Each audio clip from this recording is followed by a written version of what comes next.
ભાવનગર જિલ્લાના તીર્થનગરી પાલિતાણામાં જૈન ચતુર્માસ ધાર્મિક કાર્યક્રમમાં કેન્દ્રીય મંત્રી અર્જુન રામ મેઘવાલજી આવ્યા હતા અને ચતુર્માસ ધાર્મિક કાર્યક્રમમાં જૈન આચાર્ય સાધુ સાધ્વીજીના દર્શન પણ કર્યા હતા.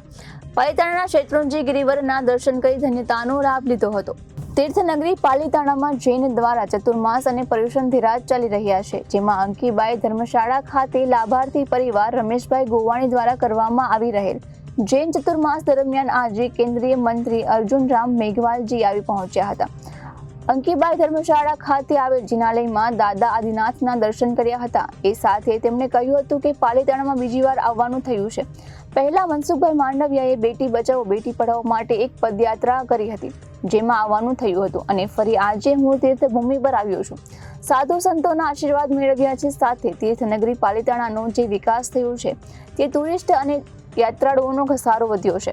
કેન્દ્ર સરકાર અને રાજ્ય સરકાર દ્વારા ખૂબ વિકાસ કર્યો છે અને હજુ પણ જ્યાં જરૂર પડે ત્યાં સરકારના કામમાં રજૂઆત કરીશ અને વધુમાં વધુ લોકો તીર્થનગરી પાલિતાણામાં આવે તે માટે સરકારમાં પણ રજૂઆત કરીશ. કેન્દ્રીય મંત્રી અર્જુન રામ મેઘવાલે જણાવ્યું હતું કે હાલ જૈનના તીર્થનગરીમાં ચાલી રહેલ ચતુર્માસ અને પર્યુષણ પર્વ આજે અંકીબાઈ જૈન ધર્મશાળા ખાતે ચતુર્માસના લાભાર્થી પરિવાર દ્વારા અનેક સેલિબ્રિટીઓને બોલાવવામાં આવી રહ્યા છે, જેમાં કેન્દ્રીય મંત્રી અર્જુન રામ મેઘવાલજી પણ આવ્યા હતા અને જૈન સાધુ સંતોના આશીર્વાદ મેળવ્યા હતા. આ તીર્થભૂમિ પર ચતુર્માસ કરવાનો મોકો મળ્યો છે. લાભાર્થીઓ મોટી સંખ્યામાં લાભ મેળવ્યો હતો, આરાધના કરી ધન્યતા અનુભવી છે અને આગામી સમયમાં અનેક સેલિબ્રિટીઓ આવવાના છે, જેમાં પરેશ રાવલ, સોનુ નિગમ, નીતિન ગડકરી સહિતના લોકો આગામી દિવસોમાં આવવાના છે તેવું જણાવ્યું હતું.